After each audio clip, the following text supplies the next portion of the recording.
자, 요한복음 15장 9절 우리 같이 한번 읽어보겠습니다. 아버지께서 나를 사랑하신 것 같이 나도 너희를 사랑하였으니 나의 사랑 안에 거하라. 아멘. 자, 그리스도의 사랑 안에 거하라 라는 제목으로 말씀 증거하겠습니다. 요한복음 15장은 주로 앞에 성경 구절 많이 읽습니다. 포도나무 비유를 많이 보죠. 그죠? 그래서 포도나무 비유 볼 때에 2절에는 붙어 있어라 라는 단어가 나오고요. 4절에는 내 안에 거하라 라는 말이 나옵니다. 그리고 오늘 읽었던 9절은 나의 사랑 안에 거하라 이렇게 나와 있습니다. 자, 붙어 있으라는 것은요, 그건 이스라엘 향해서 한 메시지인데 이거는 구원과 관련된 되어 있습니다. 자, 4절에 내 안에 거하라 라는 것은요, 구원받은 사람이 이제 그리스도 안에서 말씀을 통해 성령 인도받으라 라는 얘기입니다. 자, 여기서 한 구절 더 나갔습니다. 자, 우리는 있었죠. 붙어 있었지 않았던 저와 여러분이 하나님의 은혜로 그리스도께 붙어 있게 되었습니다. 그리고 저와 여러분이 복음을 좀 가지고 은혜를 누리면서 그 안에 거하게 되었습니다. 자, 여기 2단계라면은 이제 신앙생활의 고수. 우리가 흔히 말하는 고수요. 신앙생활의 고수는요, 9절입니다. 그죠? 나의 사랑 안에 거하는 자. 여기 신앙생활의 고수죠. 참된 전도자입니다.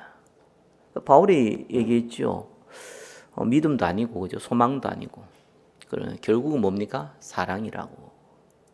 자, 이 사랑이라는 부분을 많이 왜곡하다 보니까 아가페 사랑 이걸 너무 맞는 얘기죠. 얘기하다 보니까 친근감과 또 어쩌면 그 애틋함이 빠진, 나와는 별 상관없지만 하나님께서 사랑하는 그 아가페 사랑, 자꾸 영적으로만 보는 경향이 많았고요. 또 반대로 육신적으로 보는 경우도 많았죠. 그래서 뭐 친구, 형제, 교회 만날 때마다 서로 사랑합니다. 뭐 이렇게 얘기하면서 그죠? 뭐 좋은 의지 같은데 사랑 안 하면서 사랑합니다. 뭐 이렇게 거짓말도 하고 그렇게 하면서 막 이렇게 많이 했던 것 같아요. 옛날에 그걸 많이 했던 것 같고요. 안 덥습니까? 안 덥습니다. 네. 그래서 조금만 껐다가 혹시 추우면 다시 계시기 바랍니다. 자, 이 사랑 안에, 나의 사랑 안에 거하라 이렇게 얘기했잖아요. 자, 이 의미를 우리가 조금 더 말씀을 통해서 한번 확인해 보고, 그러면은 그리스도 그 사랑 안에 거하는 거. 자, 우리 그리스도 안에 거한다는 건 우리가 예배를 통해서요, 또 하나님의 계획이 있잖아요. 전도와 선교, 그죠? 또 제자와 다음 세대, 그리고 마지막에 뭡니까? 이 성전과 시스템. 그 방향을 붙잡고 말씀 속에 거하고 예배 속에 거하고 현장과 기도 속에 거하면 돼요. 그게 첫 번째입니다. 신앙생활 이제 최고로 잘하는 사람들이 그렇다고 보죠. 자, 요 다음입니다. 1번 보겠습니다. 그리스도 사랑 안에 거한다는 말은 뭔 말입니까?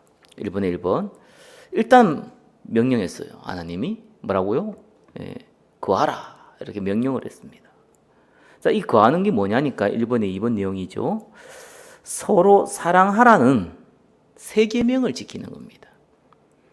자, 10절에 이렇게 나왔습니다. 내가 아버지의 계명을 지켜 그의 사랑 안에 거하는 것 같이 너희도 내 계명을 지키면 내 사랑 안에 거하리라.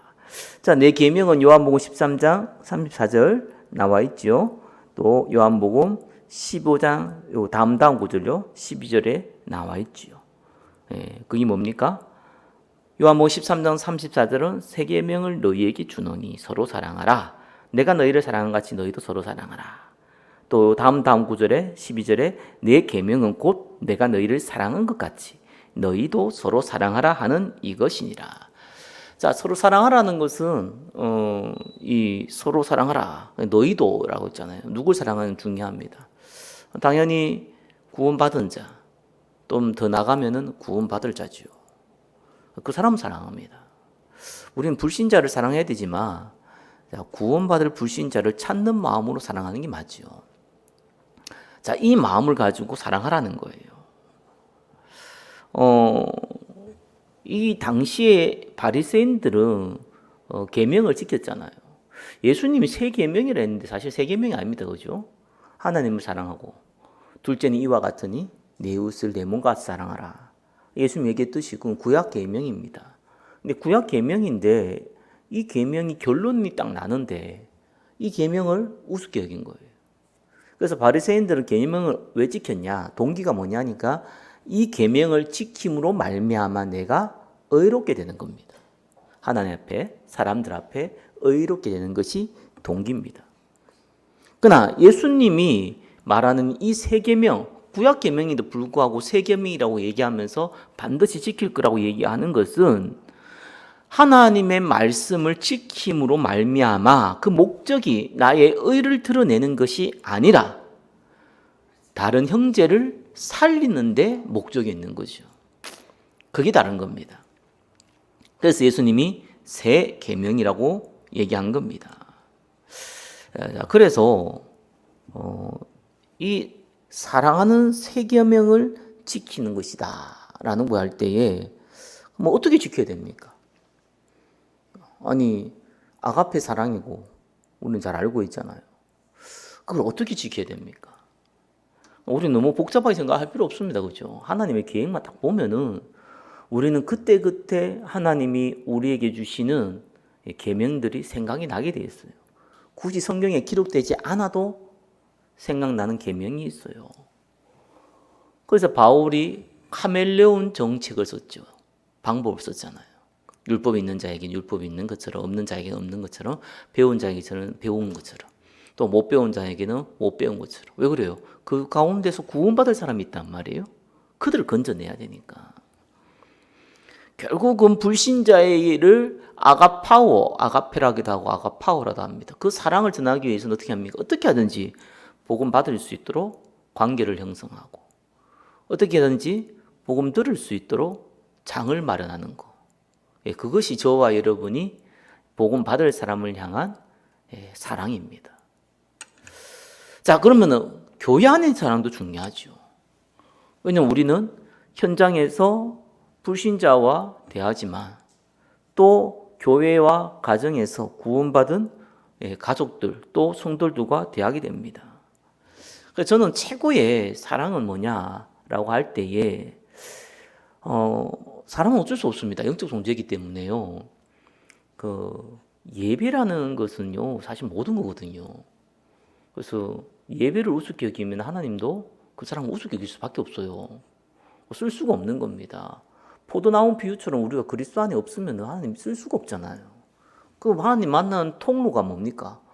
그게 예배잖아요. 그렇죠? 그게 말씀이고 기도고 현장인데 사실은 예배 그 단어 속에 다 포함되잖아요.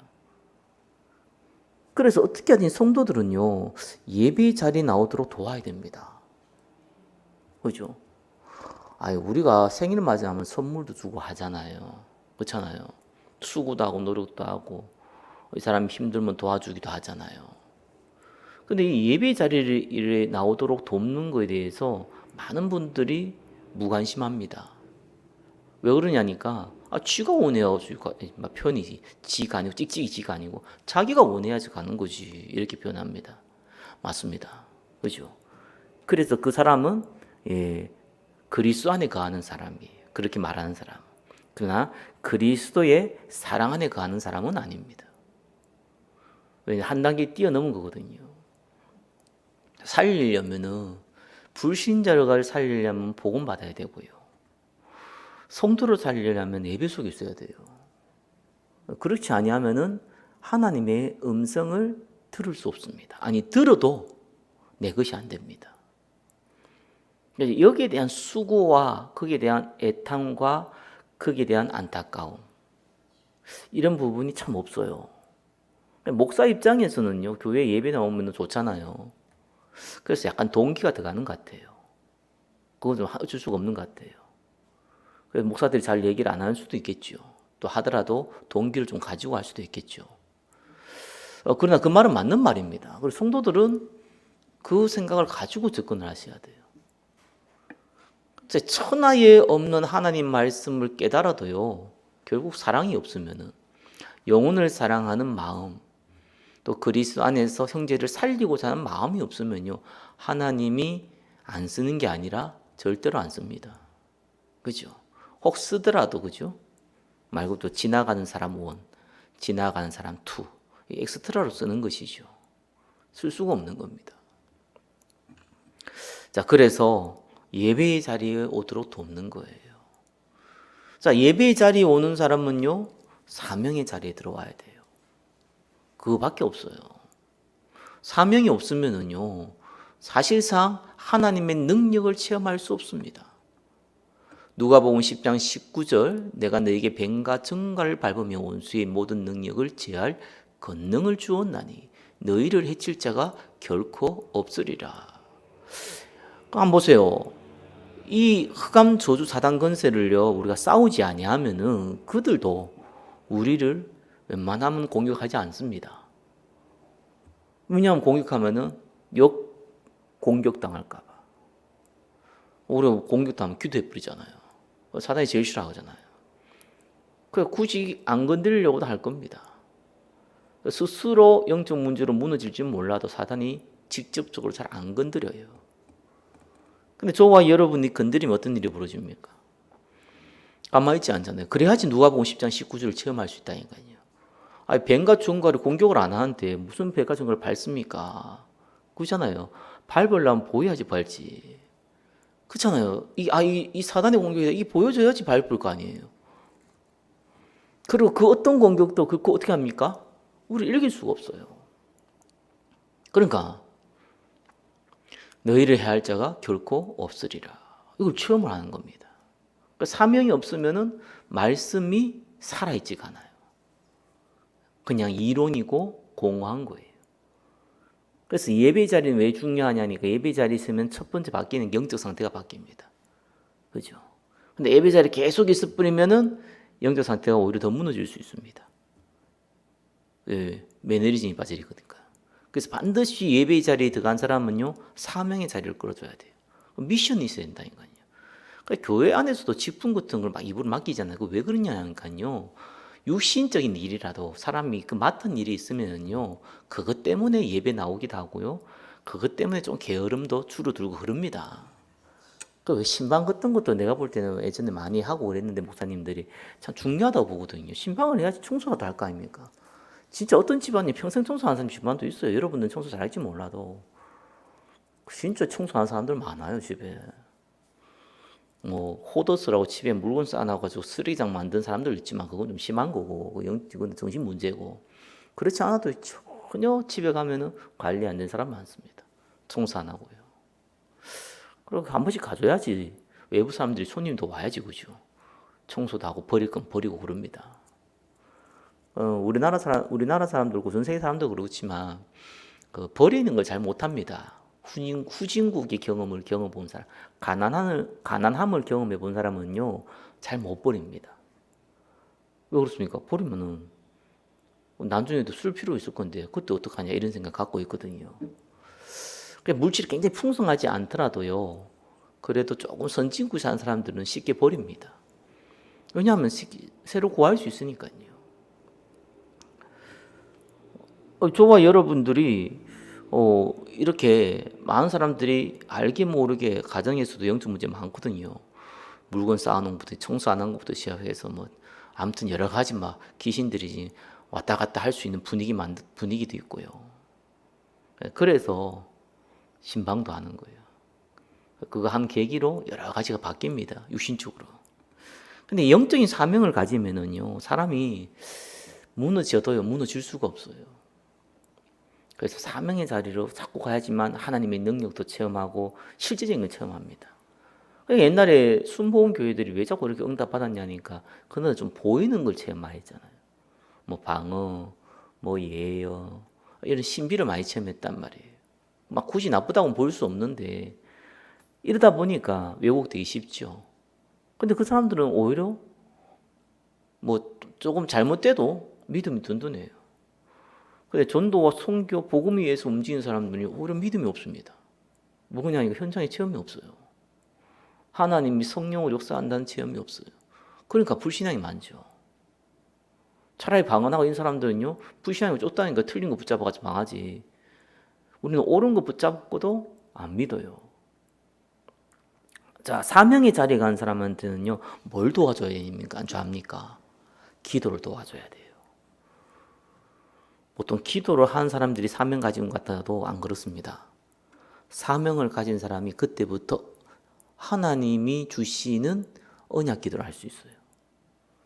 절대로 기도가요, 개인 수준의 기도를 못 넘어갑니다. 대부분 사람들은.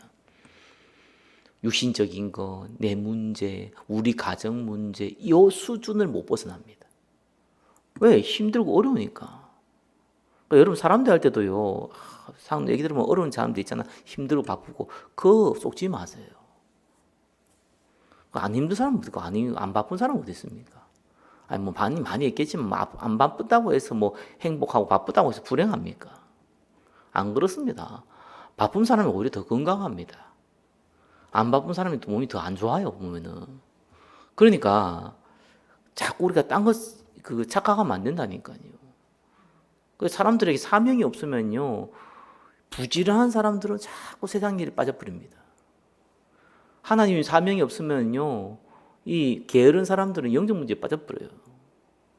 그래서 사명 심는 게 너무 중요하고요. 이 사명이 심어주면 이제 그때부터 딴짓 많이 하거든요. 이 사명에 붙잡혀 버리면요, 잘못하면 이제 교만하잖아요. 그래서 바울에게 사단의 사자를 붙였잖아요. 귀신을 붙인 거예요. 그래서 기도를 가르칩니다. 그래서 기도는 당연히 처음부터 가르쳐야 되지만, 그러나 사명을 가진 사람에게는 정말로 알려줘야 되더라고요. 이걸 안 알려주니까요, 뭐가 되면은 교만해지고, 안 되면은 낙심해버리고. 모든 사람 똑같긴 한데 좀 심해요. 그리고 기도의 자리에 있는 사람에게는 뭘 알려줘야 되냐? 헌신의 자리를 알려줘야 돼요. 그걸 도와줘야 돼요. 헌신하지 못하면은 그 사람은 사실상 응답하기 힘들어요. 원래 헌신 많이 한 사람이 있습니다. 감사한 일이죠. 복음 위해서 헌신하시면 많은 헌신하는 분들이 많아요. 참 감사합니다. 근데 그런 양 헌신하는 것도 뭐 감사한데, 그는 그분이 은혜기도 한데, 사실은 그렇게 헌신하니까요, 주위 사람들이 어렵더라고요. 특별히 가족들이요. 그래서 내가 보면서 참 축복인데도 불구하고 어떻게 보면은 좀 굳이 순수를 따질 필요는 없지만, 기도하지 않는 분이 헌신을 많이 한다. 사명도 없고 기도도 많지 않은 사람이 헌신을 많이 한다. 그 사람은 반드시 뭔 대가를 원합니다. 돈 놓고 돈 먹기 원한다니까요. 하나님께 헌신했으니까, 하나님께 육신적인 걸 헌신했으니까 육신적인 걸 받기를 원해요. 아니 육신적인 걸 헌신해서 영적인 걸 받아야 될 거 아니에요. 그렇잖아요. 우리가 종이 쪼가리 돈을 내고 카드로 끌고 가지고 밥을 먹잖아요. 그렇잖아요. 우리가 육신적인 걸 내서 영적인 걸 얻어야 되는 거예요. 똑같은 거 얻는 게 아닙니다. 육신적으로 가서 육신적인 거 얻는 게 아니에요. 영적인 걸 얻어야 돼요, 우리는. 그러니까 그리하지만 감사가 나오는 거잖아요. 안 그러면 큰 육신적으로 헌신했는데 내가 뭐 10억, 20억 헌신했기 때문에 난 100억 부자 될 때 1000억 부자 될 줄 알았는데 더 가난해지네. 이러면 이 사람이요, 헌신해봤자 소용없구나. 다 쏘갔구나. 이럽니다. 그래서 내가 이거는 좀 순수가 필요하구나. 그래서 아니 예배 드리는 사람들이 기도 안 가르치면 안 되죠. 다 해야 되는데 좀 집중 시간표가 있습니다. 그래서 예배 안 드는 사람은 예배에 좀 집중할 수 있도록 자꾸 도와야 돼요. 그래서 어떻게 도냐? 요거는 이제 저와 여러분이 달란트, 여고, 환경, 만남에 따라서 다 다양하게 적용됩니다. 그죠? 그게 계명이에요. 그다음에 사명, 기도, 헌신 이거를요 잘 도와야 돼요. 그래야지 이 사람이 축복받을 거 아니에요, 진짜로. 그 저와 여러분들이 서로 사랑하라는 의미를 잘 알아야 됩니다. 뭘 도와야 될지 알아야 돼요. 그죠? 아가페 사랑하라 이래가지고 뭐 0.5 이렇게만 얘기하면 안 돼요. 맞는 말이지만 실제로 이 사람이 하나님의 그 사랑을 가지고 다른 사람이 그대로 그 사랑을 전할 수 있는 만한 능력이 안 되잖아요. 그래서 예배부터 안 되는데 영적 상태가 다 무너지는데 뭐가 됩니까? 그죠? 그럼 우리 교회도 온라인 예배들이 안 드리잖아요. 잘 안 본다니까, 근데 안다니까요. 우리 교회 성도들 많았을 때도 안 드렸어요, 예배 잘. 영적 상태는 다 무너져 있는 겁니다. 제가 몰라서 그런 게 아닙니다. 한 사람이라도 듣기 위해서 만드는 것이지 유튜브 저것도 안 들어요. 그 영적 상태는 다 무너졌다고 보는 겁니다. 그죠? 영적 상태 무너져 있으니까 뭔 사명이 있습니까? 사명을 들었지. 아, 이게 사명이구나 아는 것이지 사명은 없는 거거든요. 아니, 은행이 돈 많다는 거 다 알잖아요. 문제는 내 돈이 아니라서 문제잖아요. 사명이 맞다는 거 조금 들으면 알아요. 근데 이게 내 사명이 아닙니다. 그죠? 기도도요, 알잖아요. 기도가 되어진다기보다는 기도를 안 하면 안 돼야 되는 거예요, 사람은요. 그래서 갈급함이 먼저 필요하겠지만 갈급함 다음에는 시스템이에요. 언제든지 갈급할 수가 없어요, 사람이. 그러니까 시스템을 만들어줘야 돼요. 함께 기도하는 게 얼마나 중요한지 압니까? 그래서 기도는 누립니다. 맞는 말이지만 기도는 노동이면서요. 기도는 기다림이에요. 왜냐하면은 안 되거든요, 잘. 항상 막 갈급하지 않기 때문에 기도 안 될 때 많아요. 그건 억지로 해서 해야 되는 거예요. 그게 본인이 사는 겁니다. 아플 때 약 먹듯이. 그래서 그리고 기다려줘야 돼요. 뭔 일이든지 간에 번개불에 콩 꼽으면 안 됩니다. 시간이 걸려요. 그죠? 우리가 막 급하게 뭔 일을 한다. 그 급하게 뭔 일을 할 때는 급하게 응답받기 위해서 하는 게 아닙니다. 에너지를 응축하기 위해서 급하게 하는 것이지, 급하게 한다고 해서 급하게 응답을 받으려고 그러면은 체합니다. 응답이 오지도 않고, 이 영적인 건 더 그렇잖아요. 육신적인 건 그런데 영적인 건 마찬가지죠. 그래서 이걸 도와라. 근데 한 가지를 가지고 도와야 돼요. 그래서 1번에 3번이 안 되잖아요. 뭘 가지고 도와야 되냐? 사람이 친구를 위하여 자기 목숨을 버리면 이보다 더 큰 사랑이 없나니. 예수님이 십자가의 사랑을 얘기하죠. 그죠? 그죠? 이 사랑으로 가지고 도와야 돼요. 저와 여러분이 먼저 은혜 받고 있어야 됩니다. 아니면 못 돕습니다. 그래서 이 부분이 돕는 자는 항상 이 안에 있어야 돼요. 그러니까 내 계명을 지키라는 말은요, 내 계명을 지키면 내 사랑 안에 거한다 그랬잖아요. 그리스도 안에 사랑에 거한다는 것은 다르게 표현하면은 내 이웃을 이 영적으로 돕는 거고요. 그러려면 저와 여러분에게는 그만한 힘이 있어야 됩니다. 성령 충만 놓고 계속 기도하세요. 저는 개인적으로 몇 번 얘기했잖아요. 과거에 훈련 받을 때 진짜 나 의심이 하나 드는 게 뭐였냐니까, 그렇게 기도를 강조하는데, 그렇게 사도행전 1장 14절을 강조하는데 한 번도 함께 기도하는 시간을 안 가지는 거예요. 난 그게 너무 의심스러웠다니까요. 왜 그럴까라는 생각 많이 해봤는데 지나고 보니 답이 나와요. 그죠? 기도 안 해요, 다들. 교회도 마찬가지. 기도 안 해요. 다 기도하는 척하는데 기도 안 해. 그래서 내가 이래서 안 되는구나. 이래서 사단이 완전히 교회에다가 이 선교단체에다가 다 집을 짓고 있구나. 기도를 안 하는데 사단이 뭐가 두렵습니까? 기도를 안 하면 역사가 안 일어나거든요. 성령이 역사를 안 합니다. 자, 그러면 저와 여러분 기도하면서요, 십자가의 사랑을 계속 마음에 담아야 됩니다. 자, 그게 그리스도의 사랑 안에 거한다는 겁니다. 그래서 그리스도의 사랑 안에 거한다, 이 말은요, 저와 여러분이 은혜도 필요하고 수고도 필요하고 헌신도 필요한 거예요. 그래서 신앙생활의 고수라고 얘기하는 겁니다. 이 정도는 저와 여러분이 다른 박질 해야 되잖아요. 이건 윤리도덕이 아니잖아요. 두 번째입니다. 그리스도 사랑 안에 거할 때 오는 응답이에요. 요한복음 10장 11절이죠. 가진 자는 더 가지고 없는 자는 그 있는 것을 빼앗기는데 딱 11절 이렇게 합니다. 내가 이것을 너희에게 이름은 내 기쁨이 너희 안에 있어 너희 기쁨을 충만하게 하려 함이라. 성령 충만한다는 말이죠. 그죠? 사도행전 1장 8절 말씀이 맞습니다. 성령 충만 임하면 증인 되잖아요. 다르게 표현하면 증인으로 쓰임 받으려고 하는 자에게 성령 충만을 주잖아요.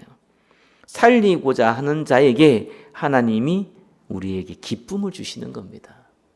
기뻐야 됩니다. 그죠? 우리가 억지로 기뻐하는 건 한계가 있습니다. 기쁨은 오는 거잖아요. 와야 돼요. 그래서 우리가 그리스도의 사랑 안에 거할 때 사실 기쁨도 오고 다르게 표현하면 성령 충만도 옵니다. 그러면서요 14절 15절에 이렇게 나있습니다. 너희는 내가 명하는 대로 행하라. 곧 나의 친구라. 이제부터는 너희를 종이라 하지 아니하고 종은 주인이 아는 것을 알지 못함이라. 너희를 친구라 하였으니 내가 내 아버지께 들은 것을 다 너희에게 알게 하려 하였음이라. 그렇죠. 진리가 보입니다. 진리가 보인다는 게 뭐냐니까 바울이 이렇게 얘기했잖아요. 내가 십자가 외에는 다른 거 얘기하지 않기로 얘기했다 했잖아요. 내가 그리스도 외에는 모든 것을 배설물로 여긴다 했잖아요. 그러니까 진리의 지식을 아는 게 아니고요. 진리가 보이면 다른 것이 너무 가치 없이 보이는 거예요. 이 눈이 열립니다. 복음이 너무 소중해 버리면 나머지가 상대적으로 너무 가치가 없잖아요. 필요가 없잖아요. 아니 사람이 돈도 많이 벌고 많은 것들 가졌는데 갑자기 병이 걸렸어. 그때 뭘 깨닫습니까? 건강이 소중함을 깨닫잖아요. 그죠? 그때서야 깨닫는 거예요, 사실상. 저와 여러분들이요, 하나님께서 우리에게 이 계명을 실천하고 성령 충만 받을 때에 야, 정말 십자가 외에는 진짜 말할 게 없구나. 그리스도 외에는 내가 주장할 게 없구나. 그리스도를 자랑하는 것 외에는 내가 정말 자랑할 게 없구나. 내가 알고 있는 배경 지식 이게 다 어떻게 보면은 복음자한테 방해되는 배설물이구나. 이렇게 진리가 보입니다. 그래서 우리는 진리를 알지 말고 보여지시는 응답이 있기를 예수 그리스도를 축원합니다. 성대기 목사는 잘 보여서 그런 얘기하는 게 아니라 저도 보여야 되는데 말이에요. 저도 보면서 그냥 나는 이 진리가 왜 이렇게 잘 안 보일까? 진리는 아는데 잘 안 보이는구나. 이게 다 커 보여야 되는데 말이에요. 그죠? 자, 이번에 3번입니다. 새 계명의 실천과 살리는 열매. 이를 위한 기도응답. 자, 이러니까 어떻게 되니까 열매를 맺게 되죠. 16절에 너희가 나를 택한 것이 아니요 내가 너희를 택하여 세웠나니 이는 너희로 가서 열매를 맺게 하고 또 너희 열매가 항상 있게 하여. 그죠? 이 그리스도께서 우리의 배경이 되기 때문에 우리가 서로 사랑하는 이것만 실천하게 되면은 살리는 열매를 맺는데 지속적으로 맺게 된다는 거예요. 그러면서 뭐라 합니까? 내가 이것을 너희에게 명함은 너희로 서로 사랑하게 하려 함이라. 그죠? 그렇죠? 16절의 마지막에 내 이름으로 아버지께 무엇을 구하든지 다 받게 하려 함이라. 그죠? 기도응답이 시작됩니다. 오늘 이번 주에 우리 저번에 결혼했던 친구 임지은이 오려고 했는데 못 왔잖아요. 근데 제가 까먹고 있었는데 사모가 얘기해주고 기억이 나더라고요. 예전에 이제 저 당하동에 있을 때 이 친구가 이제 끌고 왔죠. 끌고 와서 이제 여기에서 근처에 원룸도 작게 만들어가지고 막 살도록 만들고 아무튼 막 고치려고 좀 애를 많이 썼어요. 근데 이 친구가 안경을 끼는데 안경을 잊어버린 거예요. 안경 맞죠? 그것도 교회에서 잊어버린 거예요. 그래서 교회를 다 뒤진 거예요. 정말 다 뒤졌어요. 자기 나름대로는. 저도 같이 찾았던 것 같아요. 안 보이더라고요. 그래서 내가 이제 기도하자 했어요. 기도하고 하나님이 주실 거라고 믿고 하나님 응답 주지 않겠냐. 안 줘도 그만이니까 어차피 믿지야 본전이라 생각하고 기도해보자. 기도했어요. 기도하자마자 뒤 딱 돌았는데 뒤에 여기 의자 있죠. 여기 장의자. 그 뒤에 딱 꼽혀 있는 거야. 이게 안에 있는 거예요. 그래서 봐라 여기 있지 않냐. 난 몰랐어 진짜 있는지도. 1분도 안 돼 찾았어요. 얘가 갑자기 할 말이 이런 거예요. 신기하다 이러더라고요. 아마 정말 여러분도 그런 응답들 많이 받았을 거예요. 사실 안경 안 찾아도 그만인데, 그죠? 근데 그 아이를 위해서 하나님은 응답을 하시는 거예요. 다르게 표현하면 안경 갑자기 다른 데 있다가 공간을 이동해서 온 게 아니잖아요. 안 보이게끔 한 거라 자기 눈에. 있었는데 그 자리에 항상 있었는데 안 보이게 한 거예요. 기도하고 보이게끔 해주신 거예요. 이런 일들이 이제 벌어질 때에 기도 응답이다. 이 친구가 또 약간 아픈 부분이 있더라고요. 그래서 사모가 우리 기도에 낫게 하자더라고. 야, 그까지 해야 되나? 자신 없는데 이런 이제 농담 삼아 했는데 우리가 복음 위해서 한 사람을 살릴 때에는 저도 이런 기도 많이 하거든요. 사도행전 2장 우리 48절 이렇게 나오잖아요. 표적과 기사. 표적과 기사가 필요하구나. 믿음 없는 사람에게는 표적과 기사가 필요합니다. 안전병이가 일어난 것도 표적과 기사지만요. 사실상 우리 안에 알게 모르게 영육 간에 질병, 고통 많이 있습니다. 그걸 오랫동안 있었기 때문에 치유가 안 돼요. 근데 가끔씩 하나님은 기적을 일으키시더라고요. 낫게 하시는 기적을 일으키세요. 또 육신적인 문제도 그렇고요. 뭐 건강 아니라도 뭐 경제의 문제도 그렇고요. 하나님께서 딱 열어준 표적과 기사를 일으킬 때가 있더라고요. 그래서 내가 그때부터 제가요 표적과 기사를 놓고도 기도를 많이 합니다. 왜냐하면 일어나야 되는 게 맞고 보거든요. 왜냐하면 표적과 기사가 일어나는 게 목적이 아니라 하나님이 이 사람을 살리기 위해서 믿음이 너무 없기 때문에 말씀을 안 믿기 때문에 정말 필요에 따라서 하나님이 표적과 기사를 주실 수 있다. 물론 표적과 기사를 준다고 또 믿는 건 아닌데 그래도 필요하다. 그래서 하나님이 기도응답을 주십니다. 자, 세 번째입니다. 그리스도의 사랑 안에 거할 때 오는 핍박입니다. 자, 대부분 사람들은 좋은 거를 원합니다.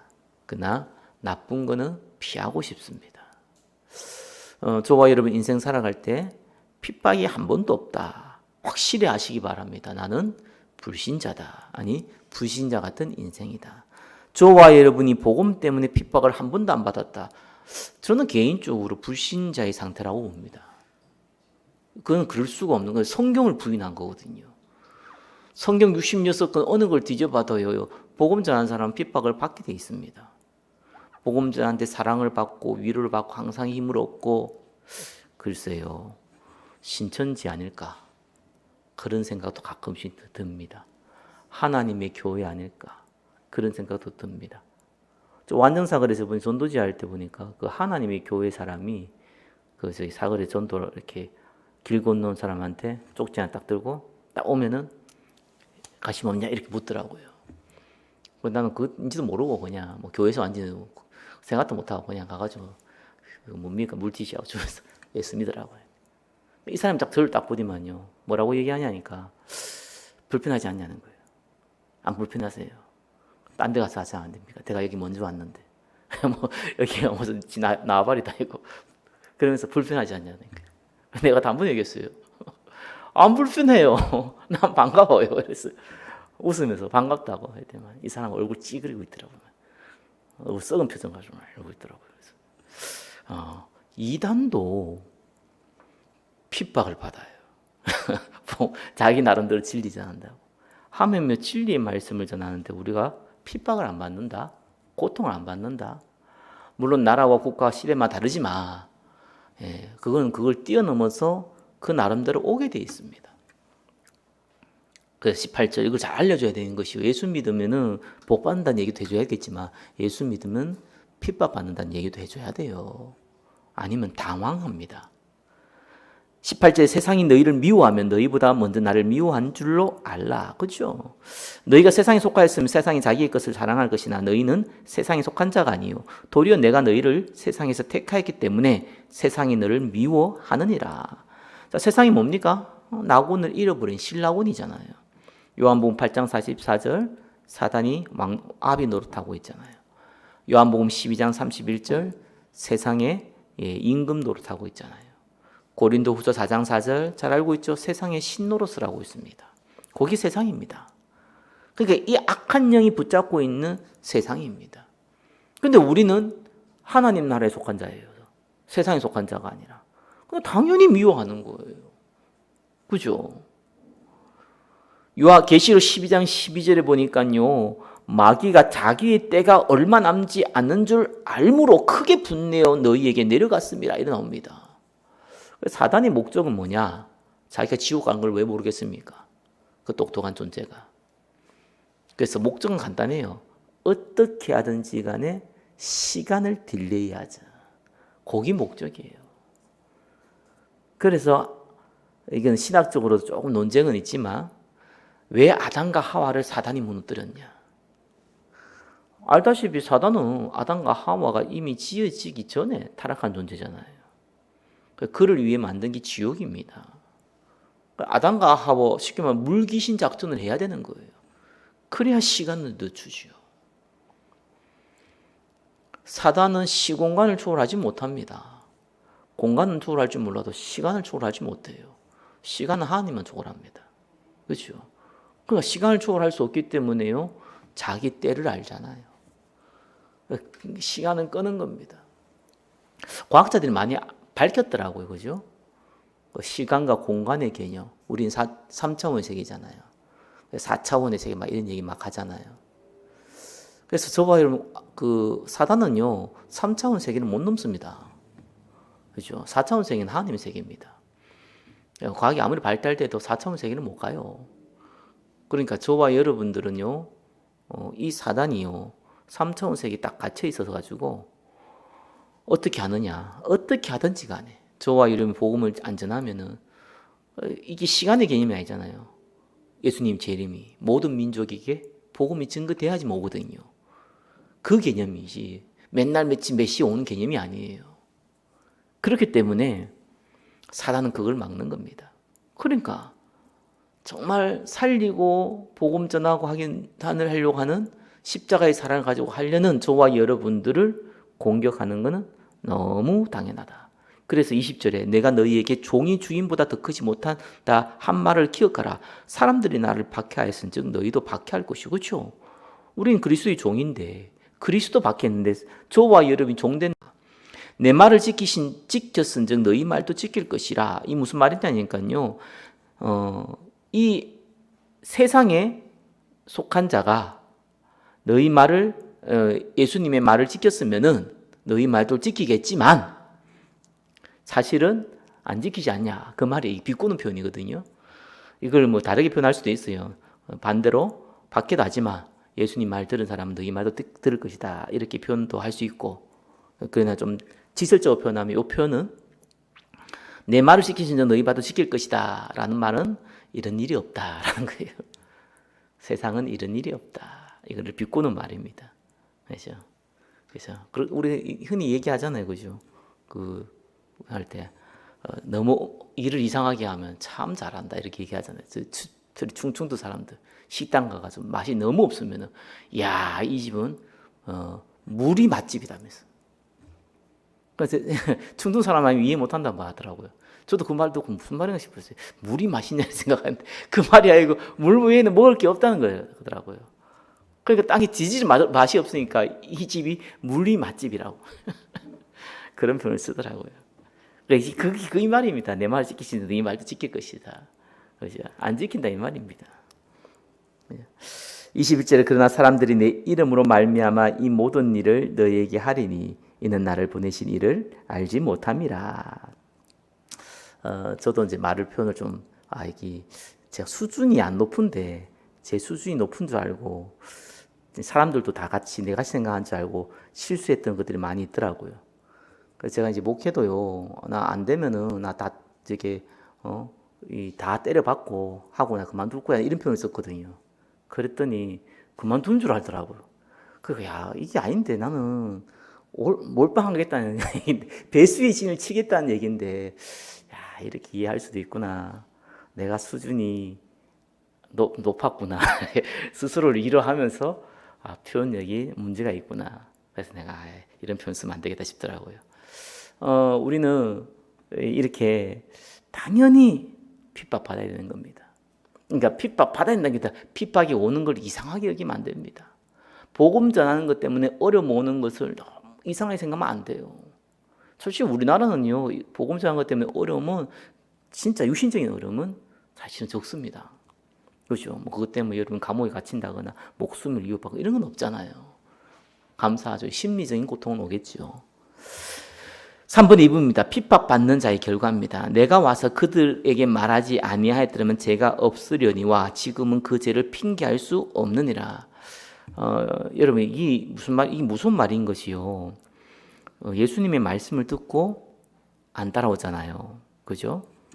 근데 예수님 말씀이 맞다는 거, 예수님의 기적이 하나님 아니면 할 수 없다는 거 보고도 바리새인들과 그 대제사장들은 예수님을 죽이려고 했고 실제로 죽였잖아요. 그래서 성령을 회방하는 자는 잠을 못 받는 말이 이 말이거든요. 그러니까 복음은 항상 기회가 오는 게 아닌데 그 기회 왔을 때 못 잡으면 지옥 가지 마. 물론 이제 예비되는 것도 맞지만, 근데 이걸 역이용해서요 핍박하는 자에게는요 돌이킬 수 있는, 회개할 수 있는 기회가 거의 없어요. 그래서 23절, 나를 미워한 자는 또 내 아버지를 미워하느니라. 내가 아무도 못한 일을 그들 중에서 하지 아니하였더라면 그들에게 죄가 없으려니와 지금은 그들이 나와 내 아버지를 보았고 또 미워하였도다. 그러나 이는 그들의 율법에 기록된 바 그들이 이유 없이 나를 미워하였다 한 말을 응하게 하려 함이라. 예수가 그리스도인 것을 보고도 체험하고도 믿지 않았다. 세상에 속한 자니까, 다른 말로 하면 마귀의 종이니까. 이래 돼버리면은 두 번 다시 회개할 기회도 없습니다. 그래서 핍박하는 자가 불쌍한 거예요. 핍박받는 자가 불쌍한 게 아니라 핍박하는 자가 불쌍합니다. 그러면서 요한복음 15장 26절 27절 결국 우리를 증인으로 세우세요. 내가 아버지께로부터 너희에게 보낼 보혜사 곧 아버지께로부터 나오시는 진리의 성령이 오실 때에 그가 나를 증언하실 것이요 너희도 처음부터 나와 함께 있었으므로 증언하느니라. 자, 성령 하나님께서 저와 여러분을 딱 뭘로 세웁니까? 증인으로. 그러니까 핍박받아도 어떻게 됩니까? 핍박하는 사람이 고통을 당하고요. 핍박받는 사람은 살짝 고통당하는 것 같은데 증인으로 선다. 그 말입니다. 말씀 맺겠습니다. 우리는요, 그리스도 안에 이미 붙어 있습니다. 그죠? 그래서 우리는 그 안에 거해야 됩니다.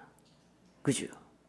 조금 더 나가서 저와 여러분이 진짜 참응답 받으려면은 그의 사랑 안에 거해야 됩니다. 방법이 뭐라고요? 살려야 돼요. 그래서 모든 걸 어떻게 하면 살릴까? 그 고민을 만약에 할 수 있다. 그죠? 생명 살리는데 어떻게 할 수 있게, 불신자에게 어떻게 복음 전할 수 있을까? 또 이 성도가 예배의 자리에, 사명의 자리에, 기도의 자리에, 헌신의 자리에 오게 만들 수 있을까? 그 고민을 계속하고 저와 여러분이 행할 수 있는 거, 할 수 있는 거 실천하고 있다면은 따라오는 성령 충만, 따라오는 그 십자가의 도만 보이는 그 진리에 눈이 열리고요. 이를 위한 모든 나머지 필요한 것들 채워주시는 기도 응답, 핍박이 와도 증인이 되는 응답, 그 응답에 거할 줄 믿습니다. 야, 우리 마지막으로 같이 스스로 고백합시다. 영적 거인이 됩시다. 우리 정말 영적 거인 돼야 되겠어요. 저도 제 자신을 보면서 저희 사모가 가끔씩 얘기하거든요. 참 너무 쫌팽이 같다 그랬구나. 영적으로 내가 쫌팽이 같구나. 거인이 돼야 되는데. 그래서 내가 그때마다 회개합니다. 내가 거인 돼야 된다. 그렇죠? 거인은 지나가다가 돌부디 뭐 조금만 날라와도 맞은지도 몰라요. 그게 거인입니다. 어린아이가 지나가다 이러면 배를 한 대 탁 때려도요. 귀엽게 봐줄 수 있는 거인이어야 됩니다. 우리는 그 거인 속에 있게 될 겁니다. 기도하겠습니다. 그리스도의 사랑 안에 거하는 전도자가 되게 하여 주옵소서. 예수 그리스도 이름으로 기도드립니다. 아멘.